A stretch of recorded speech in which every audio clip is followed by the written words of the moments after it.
सिद्धेभ्यः ॐ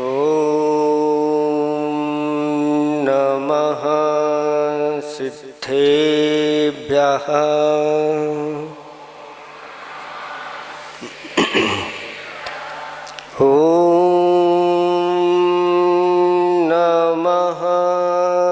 सिद्धेभ्यः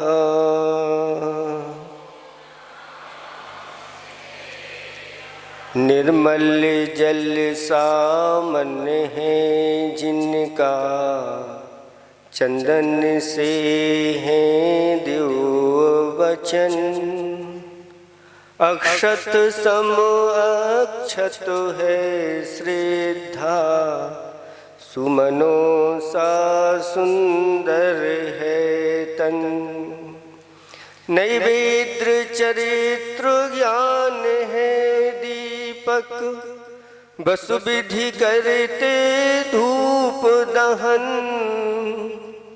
ध्यान सुफल है अर्घ समाधि मुनिवर तुमको नित्य नमन अनर्घ पद को पाने गुरुवर मेरा अर्घ समर्पित है एक जीवन क्या सौ सौ जीवन गुरुवर तुम्हें समर्पित है ऋषिवर तुम्हें समर्पित है। देवादिदेव 1008 कैवल्य कमलापति श्री आदिनाथ भगवान की देवादिदेव 1008 चैतन्य चमत्कारी चिंतामणि पार्श्वनाथ भगवान की देवादिदेव 1008 वर्तमान शासनक महावीर भगवान की परम पूज्य 108 आचार्य प्रवर गुरुवर श्री विद्यासागर जी महामुनिराज की 3,9 करोड़ मुनिराजों की बोलिए परम पूज्य मुनिवर शिक्षण विमल सागर जी महाराज की मुनि संघ की धर्म स्नेही भव्यात्माओं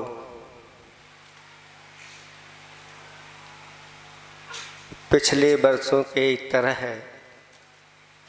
इस वर्ष भी गुरुदेव की कृपा भोपाल वालों के ऊपर बरस पड़ी है।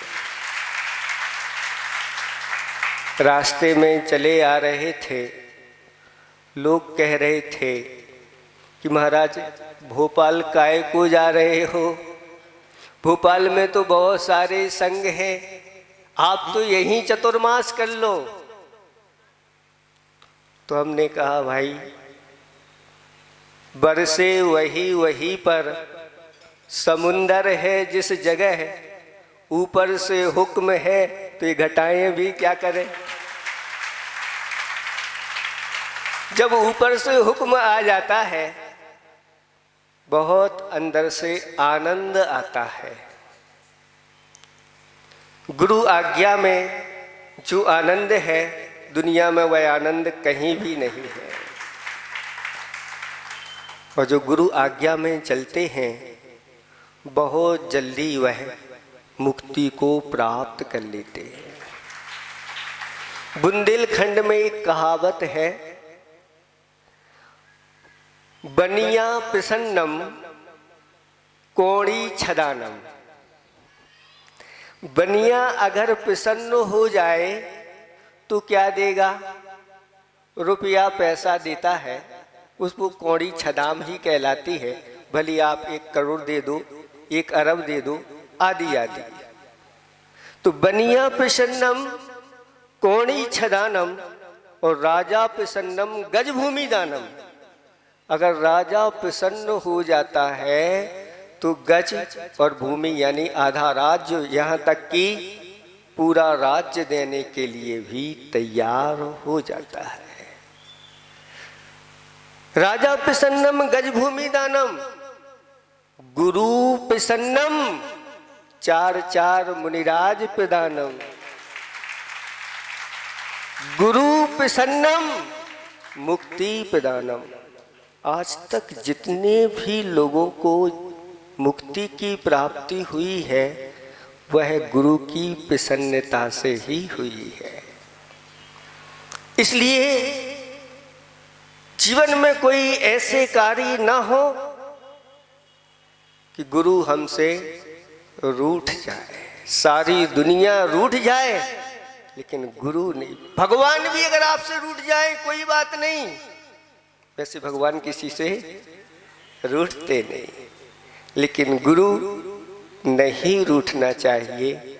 और गुरु अगर प्रसन्न हो गए, अभी ये नई कमेटी तैयार होके आई है और गुरुदेव के पास यह कमेटी गई थी और गुरुदेव ने इनको आशीर्वाद दिया है, एक मुट्ठी बंद रखना, एक सूत्र में कार्य करना।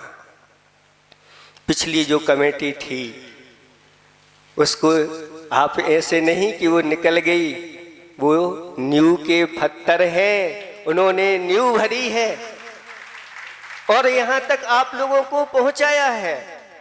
इसलिए आचार्य भगवंत ने कहा कि सबको, पूरी भोपाल को एक सूत्र में बंद करके ये कार्य करना है और बहुत जल्दी ये कार्य आप लोगों को सिद्ध करना है। हमारी तो भावना है जब गुरुदेव अंतरिक्ष पारसनाथ से वापस लौटे तो भोपाल में ही प्रवेश करके और बहुत जल्दी इस कार्य को अंजाम दें, जिसके लिए सारे भोपाल वालों ने एकजुट होकर के और बहुत बड़ा ये कार्य किया है। आप लोगों को 2016 का चतुर्मास तो मिला ही है, लेकिन साथ साथ में गुरुदेव ने आप लोगों के लिए ऐसा वह कार्य सौंप दिया है जिसमें जो भी भाग लेगा, आचार्य भगवंतों ने कहा कि धर्म के जो 7 क्षेत्र होते हैं, इन 7 क्षेत्रों में जो अपने उत्तम धन को बो देता है वह तीनों लोकों के राज्य को प्राप्त होता हुआ अंत में जाकर के पंच कल्याणकों को पात्र हो जाता है। सुन रहे हैं आप लोग? अभी आप पंच कल्याणक करोगे गुरुदेव के सानिध्य में, आगे जाकर के आपके स्वयं के पंच कल्याणक होंगे देवलोक। इसमें किसी प्रकार का कोई संशय नहीं करना, बस अंदर में आप किसी प्रकार की कलुषता नहीं लाना। आचार्य श्री ने बहुत अच्छा एक दोहा लिखा है, धो मन को धो सको, धो मन को धो सको, तन को धोना व्यर्थ।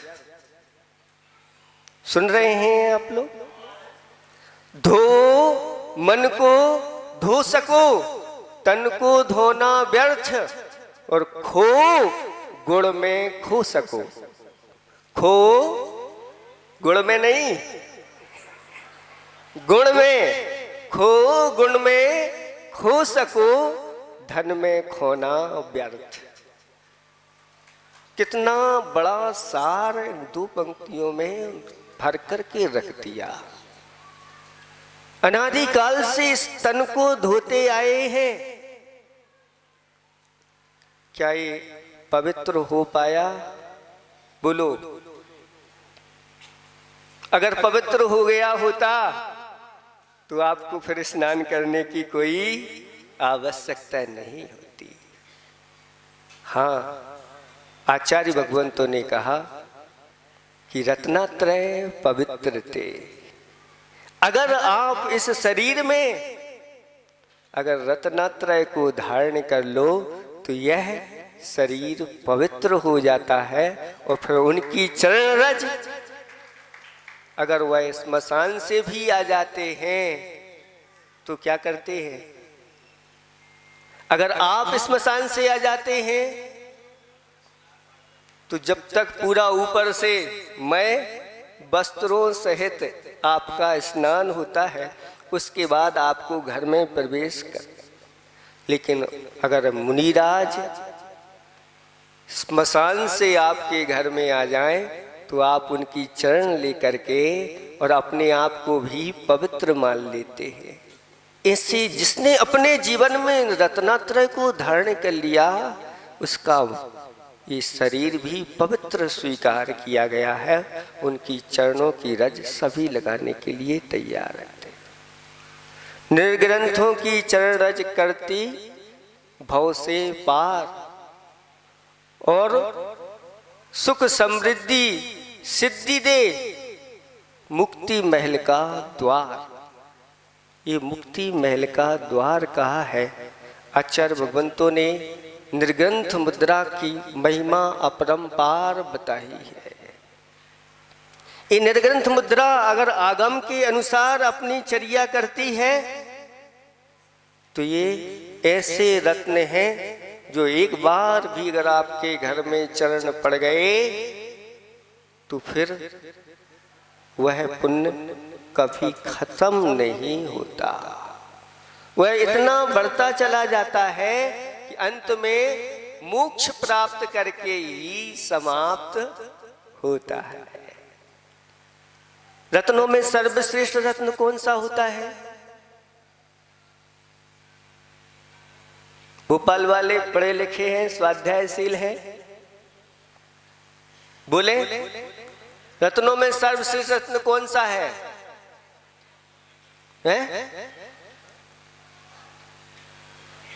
आवाज नहीं आ रही। कुछ लोग कह रहे हीरा। अभी वो नहीं, अभी तो अभी जड़ रत्न की बात आप लोगों से हम कर रहे हैं। कौन है? लोग कह रहे हैं हीरा। हीरा बहुत कीमती है। एक छोटा सा भी हीरा है ना बहुत कीमत रखता है और बड़ा हो जाए तो। अभी कोई रास्ते में भैया हमसे कह रहा था महाराज श्री बड़े बाबा का इतना विशाल मंदिर बना है और उस पर स्वर्ण कलश चढ़ना है और अगर उसमें हीरा लग जाए तो उनकी इस भाई की बहुत अच्छी बात, बहुत अच्छी भावना है। लेकिन हीरा सस्ता नहीं होता। लेकिन अभी आप लोग हीरे तक ही पहचान आप लोगों की है क्योंकि आपने वो देखा है। जो रत्न आपने देखा नहीं लेकिन उसके बारे में सुना तो होगा, पढ़ा होगा। वह कौन सा रत्न है? चिंतामणि रत्न।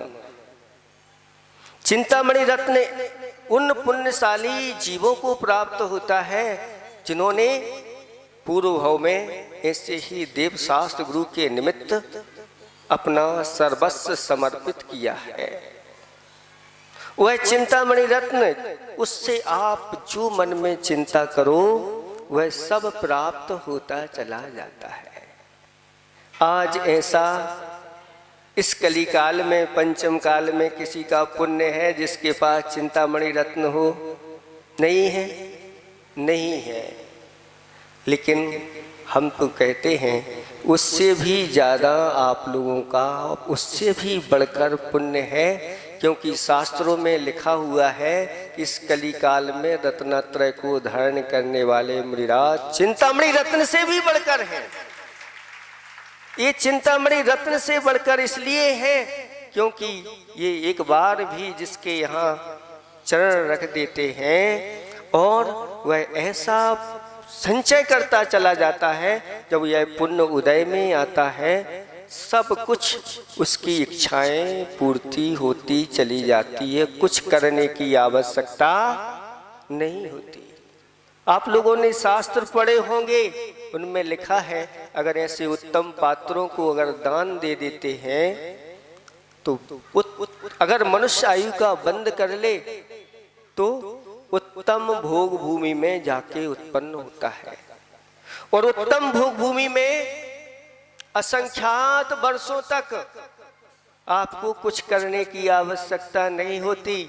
आपको जो चाहिए हो वो सारी आपकी भावनाएं पूर्ण होती हैं और वहां से जाकर के देवों में उत्पन्न होता है और देवों में भी सब प्रकार की चीजें उनको प्राप्त होती है।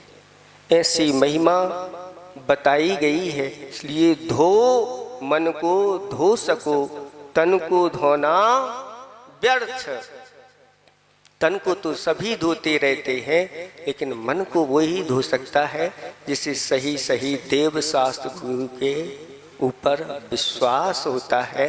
और फिर वह बढ़ता चला जाता है और दूसरे को भी बढ़ाता चला जाता है। किसी को पीछे हटाने का उसका पुरुषार्थ नहीं होता। हम भी बढ़ चल रहे हैं, आप भी आओ, चलो आगे, हम भी मंजिल को पाएं, आप भी मंजिल को पाओ। बस इस प्रकार की भावना लेकर के आप लोगों को चलना है। और गुरुदेव के पास यहाँ से ऐसा संदेश जाना चाहिए कि पूरी की पूरी भोपाल समाज आपकी वाणी के ऊपर विश्वास के साथ यहाँ चल रही है। उनका विश्वास बहुत मजबूत है। ये अपने आप में बहुत बड़ा मंत्र है। गुरुदेव के पास, मुनिराजों के पास अनेक प्रकार की लोग भावनाएं लेकर के आते हैं। कुछ ऐसी भावनाएं लेकर आते हैं कि उनके द्वारा हमारे लिए कोई एक मंत्र मिल जाए। आज पहला दिन है, इसलिए बहुत आप लोगों के लिए बहुत ऊंची चीजें देंगे, मंगलाचरण बहुत अच्छे करेंगे, ऐसी चीजें देंगे आप लोगों के लिए। अगर उन चीजों को आपने अपने जीवन में उतार लिया, ग्रहण कर लिया, तो दूर नहीं, जब आप मुक्ति के सुख को बहुत जल्दी प्राप्त कर लोगे। सबसे पहले लोग मंत्र मांगने के लिए आते हैं कि महाराज मंत्र दो। हम उनसे कहते हैं हम मंत्र नहीं, हम आपके लिए परम मंत्र देंगे। बोलो, मंत्र श्रेष्ठ है कि परम मंत्र? तो मंत्र चाहिए कि परम मंत्र? परम मंत्र, बहुत अच्छा। दूसरे वो लोग आते हैं, महाराज ऐसा आशीर्वाद दो हमारी धन वृद्धि हो जाए। तो कितने लोगों के लिए धन वृद्धि का आशीर्वाद चाहिए? देखो कुछ हाथ उठ गए, बहुत अच्छा। गुरुओं के द्वारा ऐसा आशीर्वाद मिल जाए तो फिर कहना ही क्या। सुनो, अच्छी तरह से सुनना, ध्यान से सुनना। हाँ, धन वृद्धि का आशीर्वाद। तो देखो, आप धन चाहते हैं और मुनिराज कहते हैं हम आपको परम धन देना चाहते हैं। आपको धन श्रेष्ठ है कि परम धन? तो परम धन वो क्या है अभी बताएंगे आपके लिए। दूसरे नंबर पर परम धन हो गया। तीसरे नंबर पर वो व्यक्ति आते हैं, महाराज जी आप आशीर्वाद दीजिए हमारा भाग्य जाग जाए। बहुत अच्छा, हम सोचते हैं ऐसे लोग आए तो हमारे पास जो अपना भाग्य जगाना चाहते हैं। हम उनसे कहेंगे भाई भाग्य मत जगाओ, आप अपना परम भाग्य जगाओ, क्योंकि आप तो भाग्यशाली पहले से ही हैं। आपने इस पंचम काल में, इस कली काल में ऐसे उत्तम कुल में जन्म लिया और ऐसे उत्तम गुरु महाराज आपके लिए मिले हैं जो निरंतर विहार करते चले जा रहे हैं। ऐसी वृद्ध अवस्था में भी सिर्फ इस जैन संस्कृति की रक्षा के लिए कितना अथक परिश्रम कर रहे हैं। वास्तव में श्रमण का लक्षण यही है, जो निरंतर धर्म वृद्धि के लिए, धर्म रक्षा के लिए, धर्म संस्कृति की रक्षा के लिए श्रम करता है, वही वास्तव में श्रमण है। साथ साथ में ये करने के साथ साथ अपनी तो सारी कर्म की निजरा होती ही चली जाती है, इसमें किसी प्रकार का संशय नहीं। तो आप लोग भाग्य जगाना चाहते हैं कि परम भाग्य? सुनते चले जाना, परम भाग्य की भाग्य? परम भाग्य, बहुत अच्छा। कुछ लोग ऐसे आते हैं, अभी अभी आए थे, महाराज आशीर्वाद दो हमें पद की प्राप्ति हो जाए, पदोन्नति हो जाए। तो गुरुदेव कहते हैं आपको पद चाहिए कि परम पद? क्या चाहिए बोलो? पद चाहिए कि परम पद? कितने लोगों को परम पद चाहिए? बहुत कम लोगों के हाथ उठ रहे हैं। मतलब अभी ज्ञात नहीं है, वास्तविकता आप लोगों को ज्ञात नहीं है। ये वास्तविकता जिस दिन ज्ञात हो जाएगी आप लोगों के लिए, वास्तव में आपको अपना जीवन ऐसा लगेगा, वो सारा तीनों लोक आपको तुच्छ लगेगा और आप कहेंगे कि भगवान बस मुझे आप मिल गए, सब कुछ मुझे मिल गया। अब देखें परम मंत्र क्या है। एक ही श्लोक के माध्यम से चारों का समाधान आपको मिलने जा रहा है। विश्वासम परमम मंत्रम। परम मंत्र क्या है? विश्वास। विश्वासम परमम मंत्रम। विश्वास ही परम मंत्र है, आस्था ही परम मंत्र है, सम्यक दर्शन ये परम मंत्र है। अगर आपको विश्वास नहीं है सच्चे देव शास्त्र गुरु के प्रति, अगर आपको विश्वास नहीं है उस मंत्र के प्रति, तो वह मंत्र काम करेगा क्या? बोलो, नहीं करेगा। आप सबने सुना है उस अंजन चोर की कथा कि पूर्व में एक व्यक्ति मंत्र सिद्ध कर रहा है, लेकिन मंत्र सिद्ध नहीं कर पा रहा है। क्यों? विश्वास नहीं है। और अंजन चोर जिसने कभी मंत्र पढ़ा नहीं, और एक बार उसको विश्वास हो गया कि ये मंत्र किसने दिया है, ये मंत्र उन सेठ ने दिया है जो सेठ सम्यक दृष्टि है, प्रसिद्ध है, और किसी के साथ भी अहित नहीं करते, वह दयालु हैं, और उन्होंने ये मंत्र दिया है, लाओ ये मंत्र मुझे दो, मैं इसको सिद्ध करूंगा। और मंत्र सीख लिया, और सीख करके और ऊपर उस सीके में बैठ करके उन 108 लड़ों को काटने के लिए जैसे ही तैयार हुआ, और मंत्र भूल गया।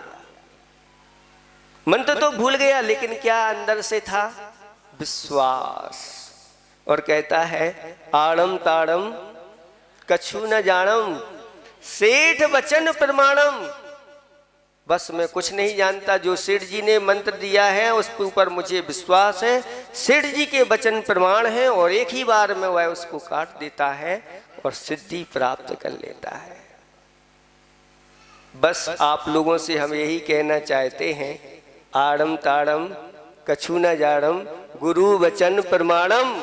बस हमारे लिए तो गुरुओं के वचन प्रमाण हैं, और उनको प्रमाण मान करके अगर आप चलोगे, बहुत जल्दी आप अपनी मंजिल को प्राप्त कर लोगे।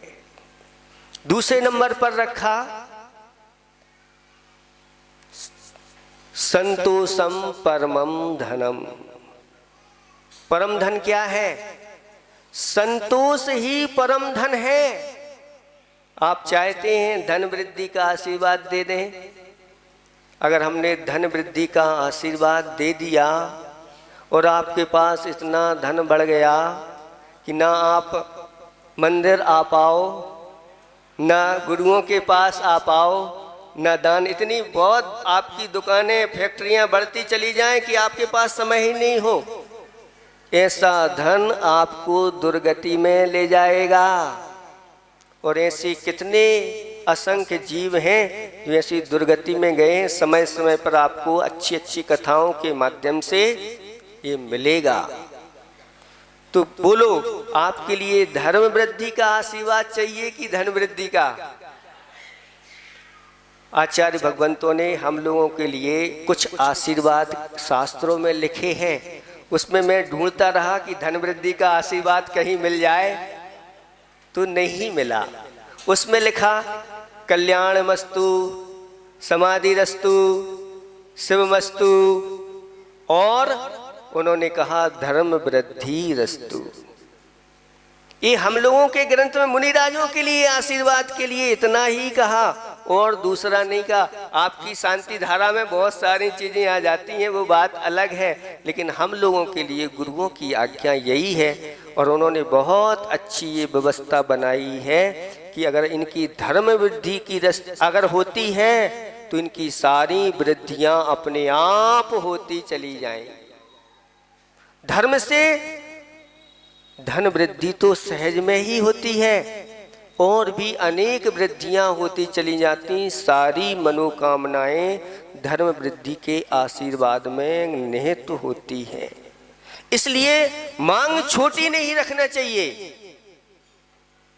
एक छोटा लक्ष्य रखना बहुत बड़ा अपराध है। सुन रहे हैं आप लोग? एक छोटा लक्ष्य रखना बड़ा अपराध है। आप लोगों का बहुत बड़ा लक्ष्य है, छोटा नहीं है। ये बड़े लक्ष्य आप लोगों को बता रहे हैं। विश्वासम परमम मंत्रम, संतोषम परमम धनम। अगर आपके जीवन में संतोष आ गया तो जिसके जीवन में जितना संतोष आता है वह उतना ही सुखी होता चला जाता। आप लोग प्रतिदिन पढ़ते होंगे, दाम बिना तृष्णा बस धन। पढ़ते हैं कि नहीं पढ़ते? दुखी दोनों हैं, निर्धन भी दुखी है और धनवान भी। फिर सुखी कौन है? संतोषी सदा सुखी। संतोष जिसके जीवन में है वह सुखी होता है। आप अपने जीवन में जितना त्याग करते चले जाओगे, जितने आप छोड़ते चले जाओगे, उतने ही आप सुखी होते चले जाओगे, उतना ही ऊंचा उठते चले जाओगे। और तीसरे नंबर पर कहा वैराग्यम परमम भाग्यम। सर्वश्रेष्ठ भाग्य क्या है? वैराग्य है। जिसके जीवन में वैराग्य जाग गया वह भाग्यशाली नहीं, परम भाग्यशाली है। हम तो भावना भाते हैं कि आप परम भाग्यशाली बने, क्योंकि एक बार भी अपने जीवन में ये वैराग्य जाग गया, समझ लेना हमारा जीवन सार्थक हो गया। हमारी पूजा करना सार्थक हो गया, हमारा दान देना सार्थक हो गया, हमारा जप करना सार्थक हो गया, तप करना सार्थक हो गया। सब सार्थक हो जाते हैं जिसके जीवन में ये वैराग्य जाग जाता है। यहाँ तक कि तीर्थंकर जब घर में रहते हैं तब वह परम भाग्यशाली नहीं हो पाते, इसलिए सब कुछ छोड़ करके वह वैराग्य धारण करते हैं। और अंतिम है परम पद। क्या है? निर्द्वंदम परमम पदम। ये निर्द्वंदता ही परम पद है। निर्द्वंदता जानते हैं आप लोग क्या कहलाता है? जहाँ किसी प्रकार का द्वंद्व नहीं है, न राग है, न देश है, न मोह है, किसी प्रकार का भी द्वंद्व नहीं है। ऐसा अरहंत पद और सिद्धों का पद सर्वश्रेष्ठ पद है। ऐसे परम पद को हम सबको प्राप्त करना है। इन चार चीजों को आप लोगों को लक्ष्य बना करके चातुर्मास आप लोगों को कराना है। कराना है कि नहीं कराना? तो क्या लक्ष्य बना करके ये चार चीजें अगर अपने लक्ष्य में रख ली, आपका भी कल्याण होगा और किसका? जो यहाँ आएगा उसका भी कल्याण होगा। नहीं तो अनेक प्रकार की बातों में हमारा अगर ये चतुर्मास निकल गया तो फिर सही सही आप लोग लाभ नहीं ले पाओगे। उस समय 2003 में गुरुदेव के साथ मैं आया था। बहुत छोटा बच्चा था, दीक्षा के लगभग 3-4 साल हुए थे। 4 साल का बच्चा था और ज़्यादा बोलता नहीं था, मौन था। और गुरुदेव भोपाल की प्रत्येक कॉलोनी में जा करके और उन्होंने अपने चरणों की रज पूरे भोपाल वालों के लिए दी। पूरा भोपाल उनके चरणों से पवित्र हो गया था। ऐसी गुरुदेव की महती कृपा हुई। और आज ऐसी विषम परिस्थिति में गर्मी का समय था और निरंतर जब गुरुदेव का आशीर्वाद आया साहेगढ़ से, तो साहेगढ़ से चलते हुए साहेगढ़ वाले भी कुछ ब्रह्मचारी भाई और भी बहुत अच्छी निष्ठा के साथ, देखो उनकी भावना थी कि चातुर्मास सायगढ़ में हो। कई बार आचार्य भगवंत के पास गए, लेकिन हम लोगों का लाभ नहीं मिल पाया। लेकिन उन्होंने इस प्रकार की भावना बनाई कि गुरुदेव ने हमारे लिए ग्रीष्मकाल दे दिया है, ये भी कम नहीं, हमारा भाग्य जागा। और उन लोगों की ऐसी भावना हुई, निरंतर वो विहार करवाते आए। मुनिराजों को कोई तकलीफ नहीं, रास्ते में एक भी अंतराय नहीं हुआ। निरंतराय हमारा विहार भी चलता रहा। और उन लोगों के लिए, आप लोगों के लिए विशेष धन्यवाद देना कि भैया आपने बहुत बड़ा उपकार किया और हम लोगों के लिए प्रदान कर दिया। समय बहुत हो गया है, इतना ही हम पर्याप्त समझते हैं। भैया जी कह रहे थे महाराज जी ऐसे हैं वैसे हैं, हम तो कुछ नहीं हैं। उस समय भी मैं छोटा था और इस समय में भी मैं छोटा ही हूँ। 3 कम 9 करोड़ मुनिराजों में सबसे छोटा मुनिराज हूँ। मेरी शक्ति ज़्यादा नहीं है आप लोगों के लिए ज़्यादा विशेष चीज़ें प्रदान करने की। फिर भी गुरुदेव कहते हैं कि जो आपके पास आ जाए और अगर कुछ मांग रख दे तो उसके लिए अच्छे से आशीर्वाद देना, और उसके काम होते चले जाते हैं। छोटे छोटे स्थानों पर बड़े बड़े काम हुए हैं, तो ये तो बड़ा स्थान है, यहाँ तो कहने की आवश्यकता नहीं है। और शुरुआत में ही आपके अध्यक्ष बांगा जी ने कहा, महाराज अगर अष्टानिक में क्या हो जाए, सिद्ध चक्र हो जाए। मैंने सोचा कि भैया अभी तो अभी आया हूँ, मुझे कोई जानता नहीं है, ये लोग सब कैसे कर लेंगे, आप तो आशीर्वाद दो, ये काम हो जाएगा। तो हमने इनको आशीर्वाद दिया कि अच्छे से आप लोग ये अष्टानिक, कहते हैं कि चातुर्मास के पूर्व में अगर अष्टानिक ये सिद्ध चक्र विधान हो जाए तो सभी लोगों की मनोकामनाएं पूर्ण होती हैं। ऐसा सिद्ध चक्र की ये महिमा है। और अष्टानिक में गुणित क्रम से फल देने वाली होती हैं।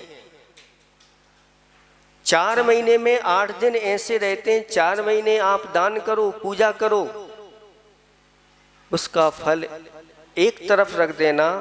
और ये अष्टानिक पर्वों का जो आपका पूजा दान आदि होता है, ये गुणित क्रम से फलित होता है।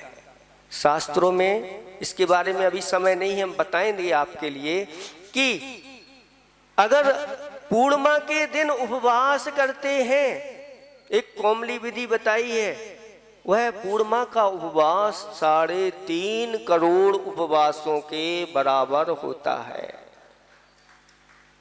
आप लोगों को प्रमाण देखना है तो आप लोग देखना, ये आपका वर्धमान कैलेंडर है, उसके पीछे बहुत सारी व्रतों की विधि बताई गई है। 3.5 करोड़ रुपए हैं, 3.5 करोड़ उपवासों का फल मिलता है। यानी उस दिन अगर आपने 1 रुपया भी दान कर दिया तो 3.5 करोड़ गुना उसका फल मिलता है। ये आप व्रतों में भी लगाना और दान में भी लगाना। ऐसे अष्टानिक पर्व ये बहुत दुर्लभता से इनमें लोग विधान आदि और साथ साथ में मुनिराजों का सानिध्य मिल जाए तो फिर कहना ही क्या है। इसलिए आप लोग अच्छी तरह से मन बना करके करना और गुरुदेव के वचन को सुरोधारी करके अपने इस कार्य को आगे गति देना, इतना ही हम पर्याप्त समझते हैं। शुरुआत में आप सबको आशीर्वाद है, आप लोग दिन दूनी रात चौगुनी धर्म की वृद्धि करते रहें। अहिंसा परमो धर्म की।